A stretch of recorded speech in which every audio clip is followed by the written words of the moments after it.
Hey guys, I'm here to tell you about betonline.ag, the official betting partner of Fightful. It's not just an online platform. They've been trusted for over 25 years. They boast a focus on the player approach and have built their reputation on offering their clients nothing but the best. From cutting-edge technology to enticing promotions and the latest sports betting odds. Whether it be wrestling, MMA, boxing, or football, baseball, basketball, or racing, anything you can think of.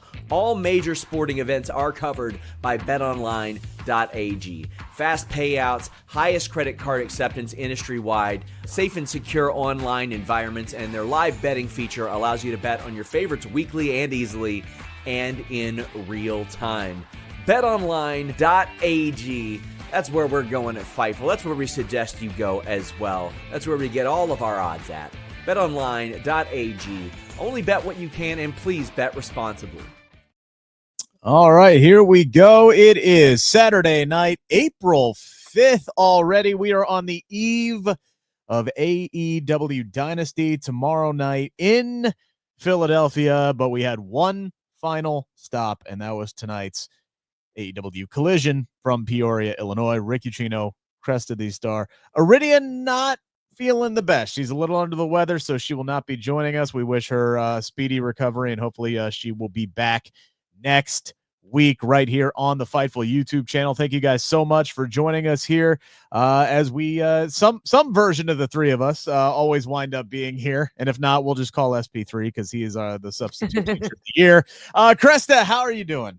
I am doing very Pokemon. I wanted to give you guys a Porygon and a Pokemon hat, but the blue is going into business for itself with this green screen. Yeah, but you got Gengar there, so we're good.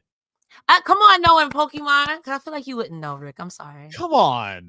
I am a almost 37-year-old elder millennial. I got the whole book. Unfortunately, they're not like the first edition, like the ones that are like worth a ton of money, but I got an entire book of the original 152 upstairs. So second. If I say Dreepy, what does that mean to you? Dreepy? Okay. Yes. I stopped paying attention after Gen 1. All right. So I stopped. When I played Pokemon Go, right? Like I got into Generation 2, but I kind of forgot all about them, like honestly. But like, yeah. I've been on a Pokemon Go kick recently to try to get myself out of the house. So that's a great time. You go with your little Poke family for a Poke walk. It's real cute. And y'all could be in a party together. See, I was too lazy with it because like we got a huge grocery store like right by my house 2 minutes away, and they had like 1 billion stops. So I'd literally just go in my car and around the complex like a total loser. But that's smart. That's smart. That's not a loser. That's smart. That's smart. That's smart behavior. I was walking using my feet. That's the point, right? That was the whole point of the game, was to get people out and exploring and enjoying life back when we used to be able to do that. But I digress. Make sure to get your super chats in. Make sure to get your humper chats in, like Van Twinblade. Always appreciate it. Says Athena and Billy better than Chaz and Tiffy. Whoo, let's man, let's not talk about that exchange last night. This is a different show, pal. Yeah, wow. We're live, pal. Dang. But we do appreciate the super chat. As always, make sure to get them in. It's a guaranteed way to get your comment read on the air before we get out of here tonight. Let's start at the top of the show. Cresta, we had tag team action. It was the Don Callis family. It was Kyle Fletcher, Konosuke Takeshita against Powerhouse Hobbs, and Tomohiro Ishii back in the building. Don Callis family ends up getting the win on this one. This was a really, really hard-hitting matchup. Ishii got busted up in this one. His nose was bleeding pretty good, but he's trying to give his comeback there at the end. Hobbs is a bit disposed with Takeshita on the outside. That allows Fletcher to hit a tombstone pile driver, almost like a spinning tombstone pile driver. He had some momentum behind that, followed it up with a proto driver to pick up the win for his team. This makes a ton of sense for me, considering that neither Hobbs or Ishii are on the card tomorrow. Kyle Fletcher is. So nice to get him a win heading into his matchup with Mark Briscoe tomorrow. Man, you said a lot of nice words for a meaty match that I was thoroughly sports entertained by. No, like, I want to, first of all, Feelings aside, let's give a shout out to Kyle Fletcher and how he was already dangerous in Aussie Open. And now with the Don Callis family, this man is on a whole nother level, not to steal Will Ospreay's thing there. 2, Don Callis on commentary on all night. I used to watch TNA back in the day when he was on commentary all the time. So I'm desensitized to it. That being said, I could see how this would be annoying to some people. He was so distracting this match. Yeah. Like he makes sense to be out there when, his boys are wrestling, right? But like Nigel was sorely missed tonight for me, for sure. There was just a certain level, and I get it. You get it with these taped episodes because this was filmed Thursday after Dynamite, so the crowd was a little bit tired. They weren't as into a lot of these matches. I thought the wrestling was good from start to finish, but the crowd wasn't into a lot of them as much as maybe they would be if this were a live Collision. Yeah. Have Nigel and his energy on commentary tonight. So it's something about tonight's show just felt off, and it made it drag a little bit, even though overall I thought it was good, including this opening contest here. Talked about Kyle Fletcher. His opponent tomorrow is Mark Briscoe in the opening round of the Owen Hart Cup. He answered Max Caster's open challenge, and he made pretty quick work of the best wrestler alive. Ended up winning with a J Driller and it was a pretty forgetful match, right? Like it was just a glorified squash match. They keep doing this with Max Caster, but I'm telling you what, like, that stupid ass chant of his is starting to pick up some steam. Like there were some people in Peoria who were going with him. Now, Cresta, I know you were on board with Max in this character shift. Where are you thinking about where he is right now? To quote the Ute, this is cringe, man. And I kind of feel bad. This is getting to bum ass Baron Corbin levels. And I'm like, yeah, this is what you need. But I know to be cringe is to be free, but yikes. I feel bad for him. I guess that's the point, and it's working. So I guess I'm sports entertained, but I'm beginning to feel bad for him. I'm beginning to feel real bad for him. Like, yo, do you need some money? I love how he's like, I'm here. I drove through a tornado to be here with you guys, unlike some other dude that I used to tag with, because we haven't seen Anthony Bowen since they split, but nobody cares because we all follow him on social media and we see all the cool stuff that he be doing. So like, we're like, we don't care, man. We don't care. And you're just going to show up and you're going to get your ass kicked again. Like nothing for me though is going to top like, I don't think it was this past Wednesday, but the Wednesday before, where you had Hook and Samoa Joe who were just like walking in the back and they were talking about how fun it is to choke him out. And then Samoa Joe just goes and he chokes him out. And like, oh yeah, you're right. That is fun. Like this is where Max is at in his life. He is just the butt of every joke at this point. And it's going to be interesting to see how long they keep up with that before it develops and, goes into whatever the next step of this is going to be. We got a super chat here from Meat Enormous. Collision started meaty, so doth the post show. No Hobbs on the pay-per-view or in the tourney. Get your vegan booking behind in gear, TK. Give me what I want. Overall, and I are together in this thought. I was gonna say, Krista, overall, because first off, I can't really complain about the women's bracket. Like the women's bracket to me is what it needs to be. It's just kiss, right? It feels correct. Yeah. The only thing that I would maybe change, right, is getting Deonna Purrazzo in there. Like that's the only thing that I could change. Like we just saw Jamie Hayter and Billy Starks, so now we're gonna see Jamie Hayter and Billy Starks again. I would have put Deonna in Billy's spot, but I'm nitpicking on that one. I don't want Deonna to lose. She has to be in something where she wins. And I know that tournament, just looking at where it is, she's not winning. She'll have a great showing. But the next thing that Deonna is in, I'm going to need her to win. I just need her to win. Her versus Megan Bayne, and I think she could tap out Megan Bayne. That would be fantastic. But her in that tournament, Athena's in there. I'm sorry. Athena's in there. Athena's in there. Mercedes is in there. Yeah. Ooh, yikes. Has not lost in singles competition. So that obviously makes her, a front runner. You've got Thunder Rosa in there. You've got Chris Statlander in there. That's an opening round matchup. Like this is like an all-star gunslinger like type turn. Like this is exactly what I want out of this. This makes this feel prestigious, right? The men's side of things, I don't know. I feel like they left some names out. Like I feel like this is really going to come down to two guys. No disrespect for Kyle Fletcher, but for me right now it feels like it's either Hangman or Will Ospreay, depending on who the wild card is. So it could be Powerhouse Hobbs. It could be. We'll see. Why not take this time to elevate somebody else? You know, someone who might have been out. I would love to see a surprise entrant, King of the Uncles, Eddie Kingston. I just want everything for him. But at the same time, it goes back to what you said.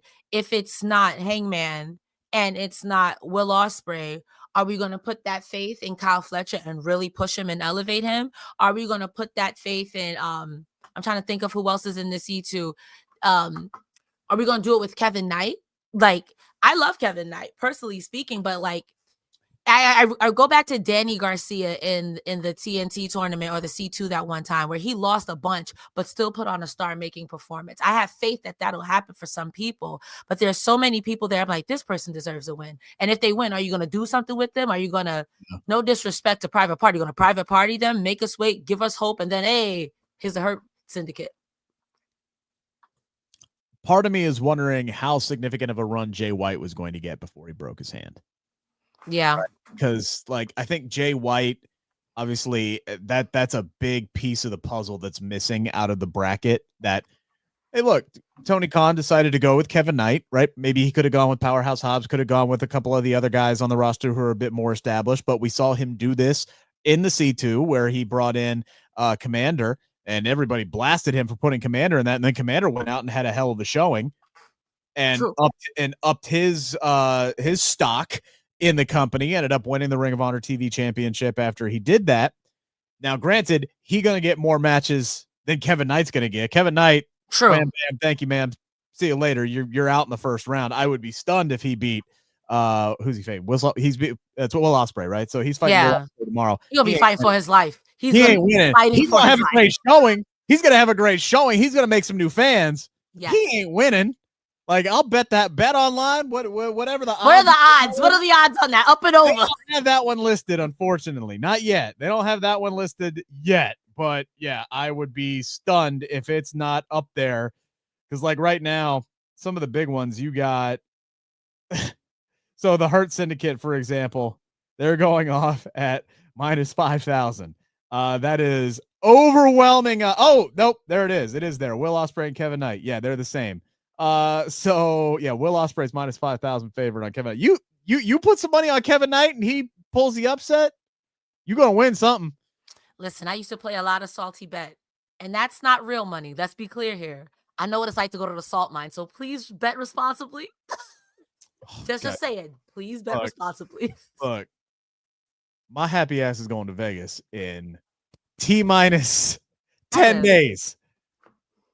I have never come back from Vegas with money to my name. Oh, so no. I was hoping for a happy ending. I need somebody out there. I need somebody out there to help me. Help me help myself while I'm out there for 8 days. I'm gonna have to do all the Fightful post shows just to make up for everything. Ooh. Just Ricardo chiming in with a super chat. I'm at work. Rick, you beautiful. Cresta, you stunning. Thank you very much, Ricardo. Appreciate it as always. Make sure to get your super chats in. Get those humper chats in. Checking humper chats right now, and we don't have any. So, guys, I want something to read as well. All right, there you go. So get them humper chats in. We did hear from Switchblade Jay White, who did confirm that he has a broken hand. This sucks for him because he missed a good portion of last year due to injury. And it feels like he was just starting to get going again, and now he is on the shelf. He did congratulate Will Ospreay because now he gets to avoid having to go up against the Switchblade a little while longer and keep up his charade of being the Billy Goat. His words, not mine, and I am paraphrasing. But then he turned his attention to the Death Riders, the ones who are responsible for the broken hand. Said they have now given him the gift of time. Cresta, Jay White has nothing but time to plan and prepare his revenge. Hopefully this man is not out for long, though. I hope he's not out for long. And I also hope, as someone who didn't get a chance to see Jay White in the Bullet Club live when it was happening, I think it's time that the Death Riders meet a violent Jay White, a Bullet Club Jay White. I think it's time that we pull in some, maybe not Bullet Club per se, but I think it's time that the Death Riders have some real competition for people. I don't care about titles. I'm on the same time you're on. Let's get crazy. You're crazy. I'm crazy. Let's turn this into Arkham. So I hope that's what happens here. Just to answer your question here, Texas Hold'em would be the one that I'm the best at, and that is not saying much. That is a very, very low bar. The one thing I will never play again in Vegas is blackjack. Nope, ain't doing it. I have never gambled ever. That's a lie. I played slots once with $20. I had to think about it. I went to visit my dad in Atlantic City, and I had $20. I said, if I come out with more than, once I spend this 20, that was it. I spent it and I left with an extra $1. There you go. I won technically. I actually, I have multiple stories in my gaming days when I was younger where I was so close to winning money, but I never actually won money, right? Because I'm a tournament player. So I did go to a World Series of Poker event in Tunica, Mississippi. Oh, come on, Rick. I ended up playing for 8.5 hours, and I finished in 28th place, but only the top 18 got paid. Oh, nah. Yeah. You did a full shift at work for free. That's crazy. That is, and my buddy who I went to the event with was the second person knocked out. So we drove from Cincinnati to Tunica. He was the second person who was knocked out. He ended up going to go play at the cash games, ended up walking out with $1,600. Ain't that some bull? Yikes. This is why I don't gamble, because I wouldn't be able to understand that. We can gamble on sticks of gum. We can gamble on pens, but real life money, I don't think I'd be able. You can't. There's not enough words in the human language for you to tell me that I worked 8 hours to get nothing. Nothing. That was hard too. That it was a blessing too, because it's like that was the day I was like, okay, I'm good. I ain't tournament good though. I don't need to try to pursue this, because that was hard, and I still got lucky just to get nothing. You know what I'm saying? I still got lucky just to get nothing. Is a bar. You need to put that on a shirt. Oh God, story of my life. We had Top Flight defeat Crew tonight. Dante Martin scoring a crucifix pin on Action Andretti. Thought this was a nice win here. Nice move by Dante to kind of slide in and take advantage of Andretti after he had hit Darius with a Falcon Arrow, right? Then he slides in and he hits him with a crucifix pin. Crew attacked Top Flight after the match. AR Fox tried to make the save. Then he was taken out by Nick Wayne. This is all to set up our big AEW Dynasty 0 hour matchup, trios match, Top Flight, AR Fox against Crew and Nick Wayne tomorrow night in the 0 hour, which I do believe gets underway at 6:30 Eastern time. What did you think of this one? I like this blood feud rivalry that they have going on with homegrown, quote unquote, AEW talent. I do like this. I think this is great for them to have. So when Private Party does eventually come back, or another tag team comes back, we already have like built-in storylines. Also, like the wrinkle of the Crew mentally tricking Nick Wayne, like, you got to ask your daddy. He's like, hey, my daddy. And then what he do? What they say he was going to do, and what the crowd do. Where's your daddy? Yep. Nick Wayne is getting played. However, it's about time for Christian, it might be time for if a young man wants to challenge his dad, yeah, it might be time. It might be time. You could sign me up for that.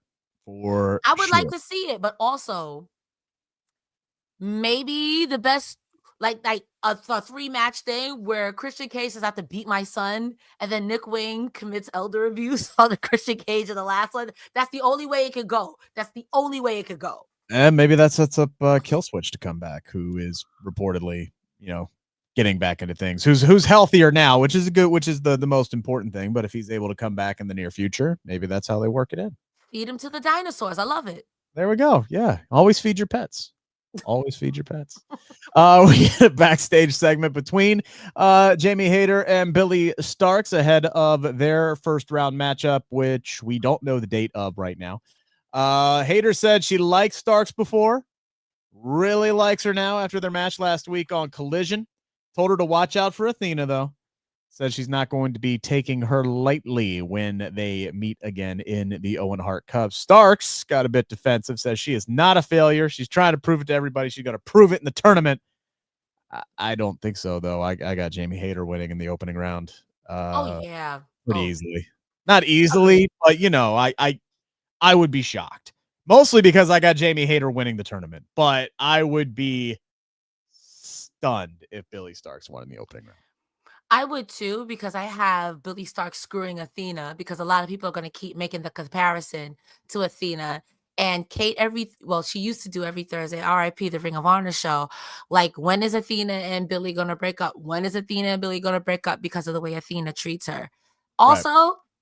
Jamie Hayter, I don't know if you watched the show, that top and that tie you had on tonight was everything. I had to say it. Where'd you get it? I need it. I need that in my life. I fear for Billy Starks. I think Jamie Hayter is going to give her the 1-2 blue skidoo. But I do think that Athena is not going to win the tournament because of Billy. And that's going to be such good shit, pal. Oh, that's so interesting.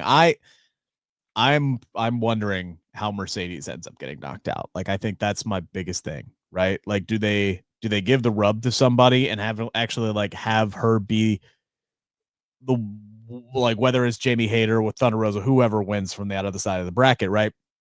Assuming Mercedes gets to the finals, like, do they give somebody that rub of having them be the first one to beat Mercedes in one-on-one competition, or does she get taken out like early because of some BS, like via disqualification, kind of like what WWE did with Jade Cargill in the Queen of the Ring tournament, where they eliminated her via DQ to protect her a little bit? Like, I'm wondering how they do this, because I don't think that Mercedes and Tony is the play for all. I still think Mercedes and Athena are going to fight at All in Texas, which makes me think neither one of them is winning. I could be wrong on that. That is just a stone cold guess from me. That's not a report. I ain't Sean. But subscribe to Fightful Select, best $5.99 in the business. So check that out for all of Sean's actual reporting. I'm just throwing out ideas, but I say the puppet goes into business for itself and takes Athena out. Not Athena, I'm sorry, Mercedes. I would love to see Harley go on like a Cinderella run. Like, can you imagine? I could. Yeah. I could too. But I feel like even if she wins it, whoever's at the top, and it won't be Tony, has to beat the hell out of her again. And I hate that for her. But if it's Megan Bain, Megan beats the crap out of Harley Cameron so much. I was like, wow, you're a jerk. Hey, Harley Cameron don't deserve that. A lot of these matches, like, I could completely change my mind on who's winning based off of who walks out with the world titles tomorrow, right? True. But I also think it's going to be John and Tony who walk out anyway. So I'm just operating under the assumption that that's what we're going to get. We have Adam Cole and Daniel Garcia. They were sitting down with Renee Paquette to start. Adam Cole making a mention that Sunday, tomorrow, about 90 minutes from now, marks his 17th year in professional wrestling, and it just happens to fall in Philadelphia, the very city, where he had his first ever match. Says he feels he is destined to win the TNT Championship. And then Daniel Garcia dropped arguably the coldest line that this man has said in his AEW tenure, when he said that he didn't have to give Adam Cole the rematch. He's had multiple chances to win the TNT title, just like he has had 17 years worth of chances to prove that he can be the guy in any wrestling promotion, and he hasn't been able to get the job done. Garcia says he has respect for Cole, but he said the past 17 years were about him. The next 17 are about Daniel Garcia. And it was at that point the shit got real, because Adam Cole asked politely, because he's still like the most polite man on the planet, asked everybody to leave the room. He sits Garcia down. He gets very close to him. He says, look, you're not ready to lead a promotion. You aren't ready to be a true champion. And if you don't understand that, I'm going to have to whoop that ass at AEW Dynasty. I really like this sit-down segment tonight between these two. I do. I'm biased. I like Daniel Garcia, and I don't like the way that Adam Cole spoke to him. I'm being honest. I mean, it was very disrespectful. It was pointed. He was like, "You're not ready to do any of these things." And I'm kind of like, yo, mind your business. Don't talk to Daniel Garcia like that. Don't talk to Daniel Garcia. So at this point, I'm sports invested. I would love for Garcia to win, but there's a part of me that says Adam Cole has been here for mad long. And if you don't put a championship on him already, I swear. But also, I don't want Garcia to lose. But isn't that a good problem to have in pro wrestling? Isn't that the sign of a good story that you don't want either guy to lose? Yeah, so well, and look, here's the thing. It's about time they gave Daniel like a rival, right? Like a rival and a really good story that could sing. Like Renee accidentally like exposed Daniel's TNT championship run that he's had this belt since what, November? Had this belt since November. And she's like, this is the first time you're defending it on pay-per-view. I'm like,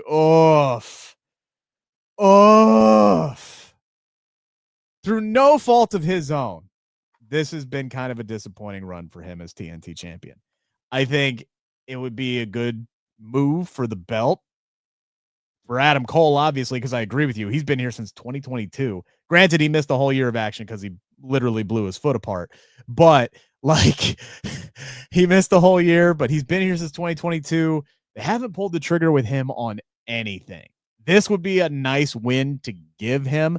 Let him have a run with some championship gold for a little bit, and then let's see how the character development works with Danny, how he changes direction, how his attitude adjusts after losing the title in his first pay-per-view defense. He can win it back, right? I'm not saying like back of the line, don't come back, see you later, you failed. I just think it's time to shake things up a bit, and I want to see Adam Cole win tomorrow. No, I agree with that. I think in a world where Daniel Garcia does win tomorrow, there has to be a character shift. And I think that goes for both men in this situation. I think it's going to make Undisputed Kingdom, which I don't know where the kingdom is, it's going to make them be a little bit more assertive and more aggressive than they already are. And I think it should make Daniel Garcia's character just a touch more braggadocious, taking on bigger threats. I saw a sign to that said, "We miss Wardlow." Okay, I want to see Daniel Garcia take on Wardlow. To have him take on Brody King, I know he can. Make it feel worth something, but also, what are we doing with Brody King? I'm sorry. That was the brain. That's another thing that's frustrating me. Okay, so like, what are we doing there? So, I mean, yeah, again, TK and what did Meat Norma say? His vegan booking. Vegan booking. He don't like the beef. It's not vegan booking, but it's very snap into a Slim Jim. The meat is looking very sparse. Yeah, Van Twinblade chiming in. Over under on Gritty showing up and high sticking the D Riders. I want it, but I'm not sure it will happen. I don't think we're seeing Gritty tomorrow. I could be wrong. I'd love it personally. I love that little. Do you even know what Gritty is? No, it's I guess it could be a Muppet. That's the mascot Muppet from some sports team, right? The Philadelphia Flyers, yes. But isn't Gritty like a menace? Like his whole personality is just being a menace mascot, or am I dragging it? No, you're absolutely right. Yeah, you're spot on. Yeah. Gritty could go into business for himself and run down on Harley Cameron for kidnapping his sister. Book it, Tony. Could somebody's got to be under the Gritty costume, right? Like somebody has to like when they what was it? The Young Buck, Kenny Omega and the Young Bucks when they were the Ghostbusters. Like somebody has to be under the Gritty costume and get involved in Orange Cassidy. That would be funny. That would be funny. The costume head just goes.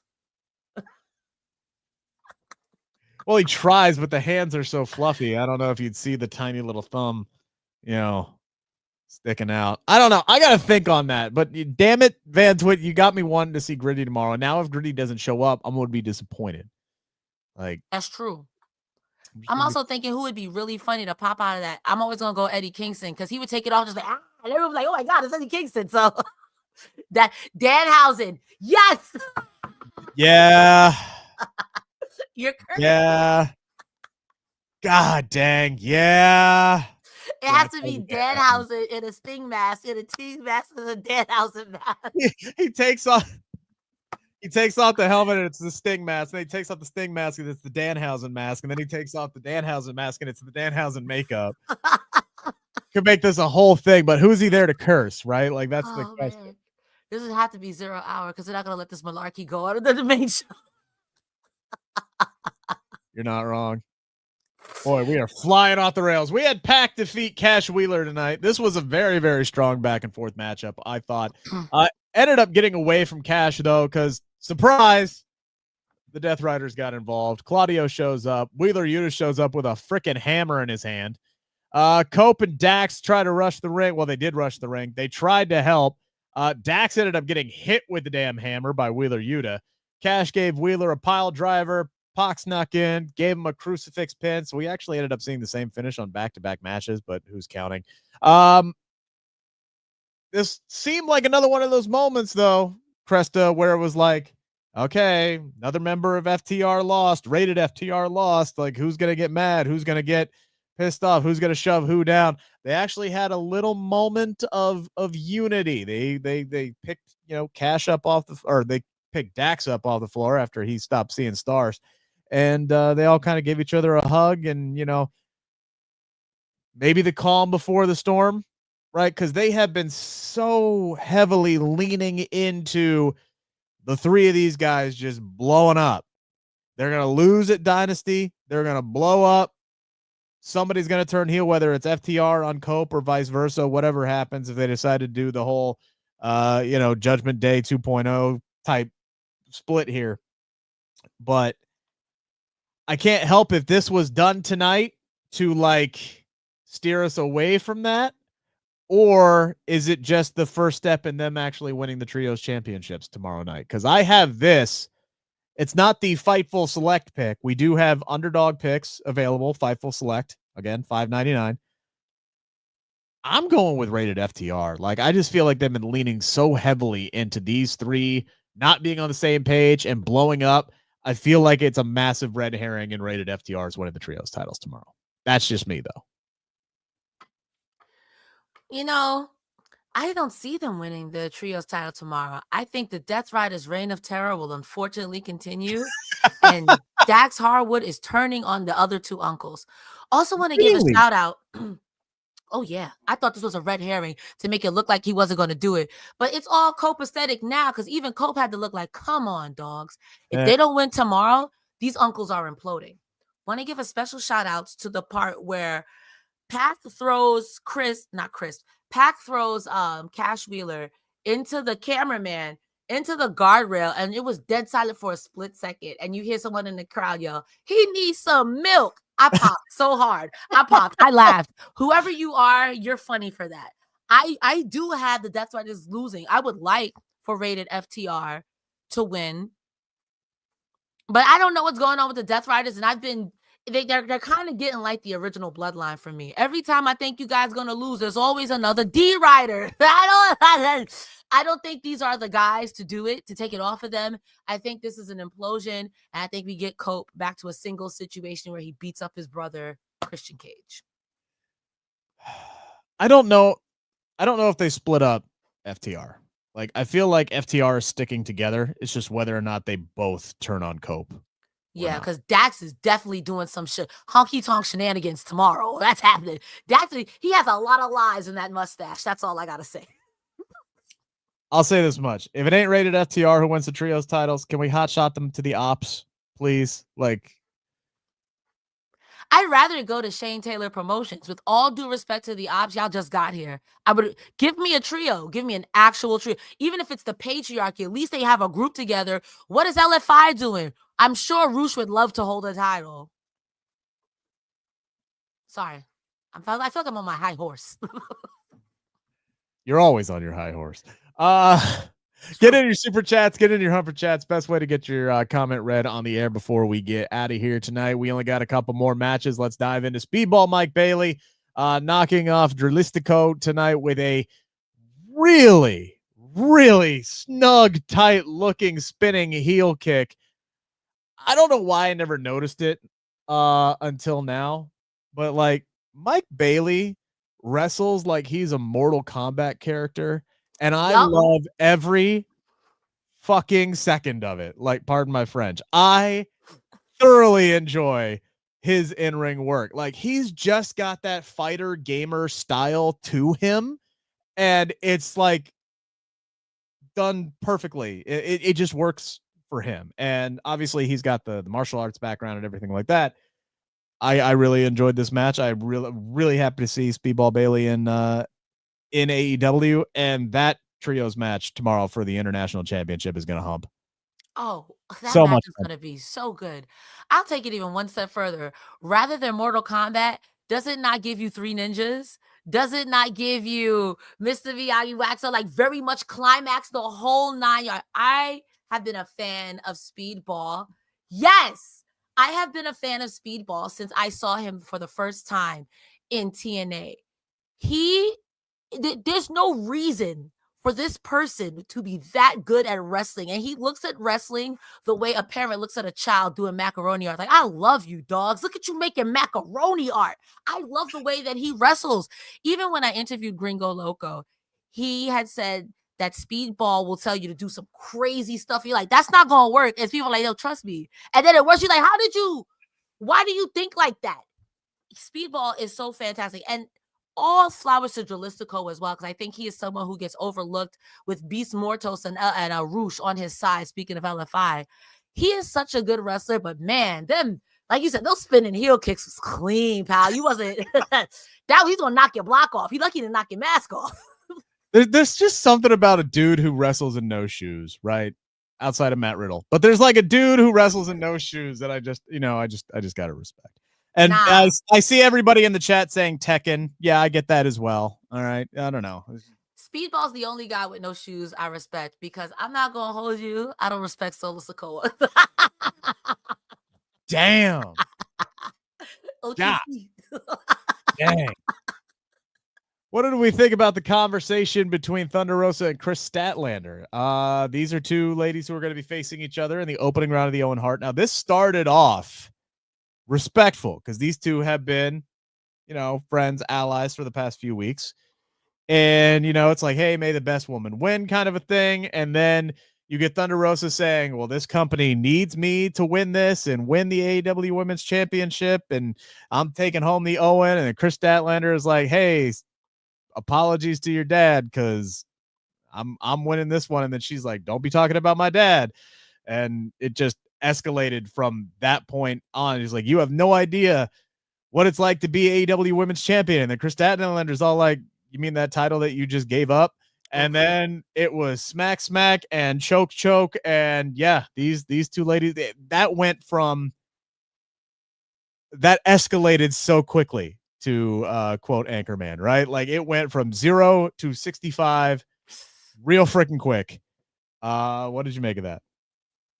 I support women's rights and women's wrongs. And sometimes you have to choke a woman, and other times you have to let a woman know that you relinquished your title. So, I mean, this didn't really say much to me. It's I'm going to win. No, I'm going to win. And I've heard that promo 4 times tonight. I do appreciate a choke, though. I won't lie. I appreciate a choke. Thunder Rosa took it like a champ, too. She needed to commit a little bit more to it, right? Because it's like, you saw Thunder Rosa smack her, and then smacked the dog out of that girl. Yeah, maybe she knocked her loose, right? Because afterwards, you just kind of see Thunder Rosa like grab her hand and put it back on her throat. Like, I'm not misremembering that, right? Like Nah, you're not wrong, but also, if I'm Kris Statlander, I would be a little like, let me chill out, because I see what y'all do to Rhea Ripley on a daily basis. The last thing I need to do is give you more fodder, a picture of me choking Thunder Rosa. You nasty.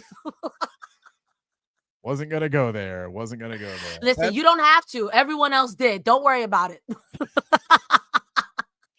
Finally, our main event, the one that sold me the ticket to watching tonight's show, other than the fact that I'm contractually obligated to. Julia Hart and Athena ended up knocking off Mercedes Moné and Harley Cameron, four of my favorite ladies in AEW in one match. So I was thoroughly entertained. I thought this was a really fun main event that once again showcased some really good chemistry between Mercedes and Harley, whether it's backstage when they're stretching, whether it's when they're out there doing their entrances together, or in the ring where you kind of see, Mercedes reluctantly trying to coach her up.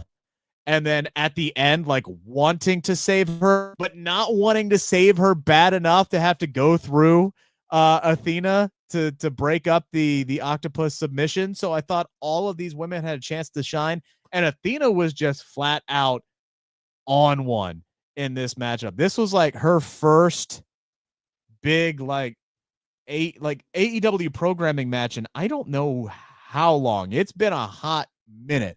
So to see her back on AEW programming, this is what I have been very impatiently waiting for. I enjoyed this one. These are two weird combinations, especially with the Owen Hart around the corner, but I enjoyed this. Before I get into that, you'll never guess what, Rick. What? We got a humper chat. Oh, no! We have a humper chat from Rafael Garcia says, so full disclosure, I forgot All In Texas and that Thunder Rosa is from Texas. Either way, we're finally getting Shane Taylor versus Samoa Joe. True. Sure, it's a trios, but I don't care. Also, I know we're pegged for Will and Hangman, but what about Hanger versus Takeshita? I don't know. Maybe. They got a lot of options for sure. Yeah, and I'm thinking about Athena being from Texas and getting, for me right now, depending on who the AEW World Champion is, like I'm sitting here and I'm going, Mercedes and Athena main event at All In. Like that's money. That's where my mind is at right now. We'll see what the other matches end up being. Thunder Rosa being from Texas, getting the shot. That's a good shout. Like now I'm questioning my Jamie Hayter pick, right? Like the reason why I'm going with Jamie Hayter is because, she's somebody who was AEW World Women's Champion, had to give it up due to the back injury. Finally comes back, hasn't really been able to hit the ground running or build any kind of momentum. Yeah. It finished the story off with Saraya. Then she had some visa issues and, she was off TV for a few months and now she's back.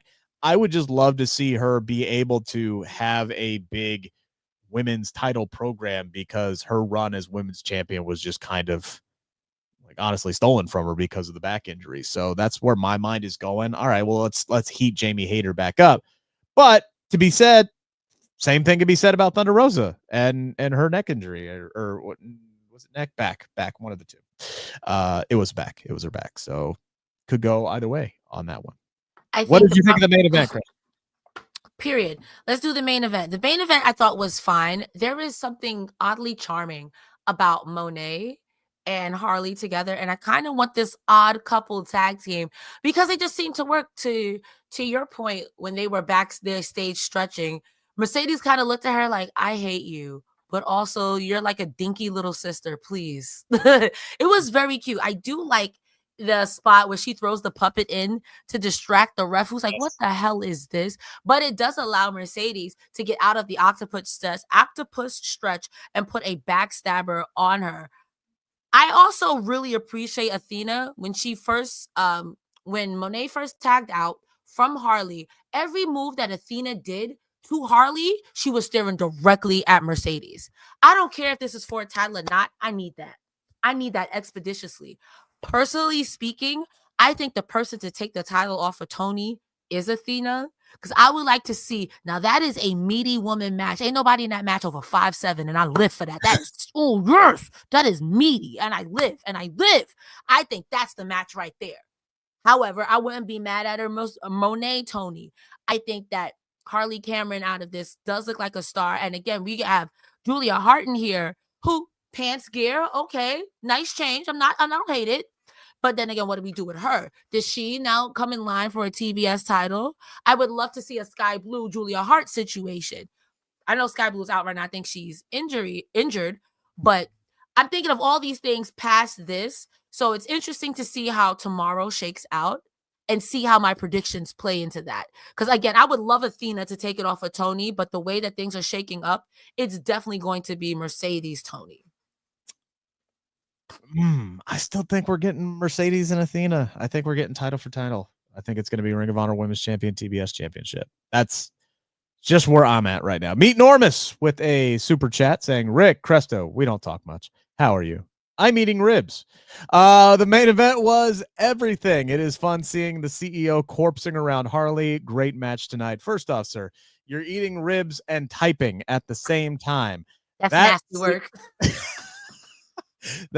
Please tell me this is some form of voice to text.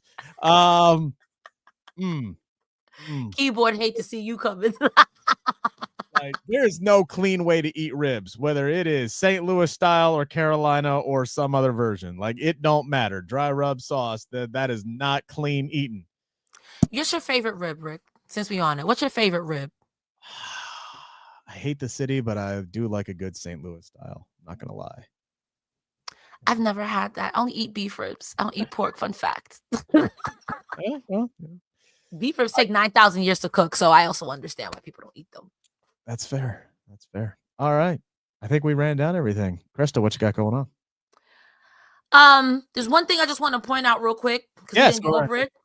When Shane Taylor Promotions called out the ops, I believe Carly Bravo said, I hope y'all see us like Good Vision. And I was like, you ate that, young man. And I can't wait to see that trios match because that's going to be a stiff match. Yes, God. I have nothing really going on. My my podcast is on. It's the truth. My podcast is on hiatus till April 13th. Then we'll be back, and I am going to be doing a WrestleMania recap. So if you haven't watched anything in WWE and you don't know what's going on, you'll be able to watch this long video by your girl, Cresta Star. And also, you can catch me here on Fightful every Thursday, every Saturday. Thursday, myself and Joel go over all things TNA. Saturday, myself, Rick, Iridian, or some combination of us. And like he said, our step brother, SP3 comes in here. Substitute teacher. Yes. Whatever. Somebody's here. One of us are here every Saturday going over at AEW Collision. I'm all over the internet. Cresta Star, anywhere you could type on the internet, except for Facebook and except for X, because it's Cresta the Star on X. And I don't have Facebook. What do I look like? A boomer?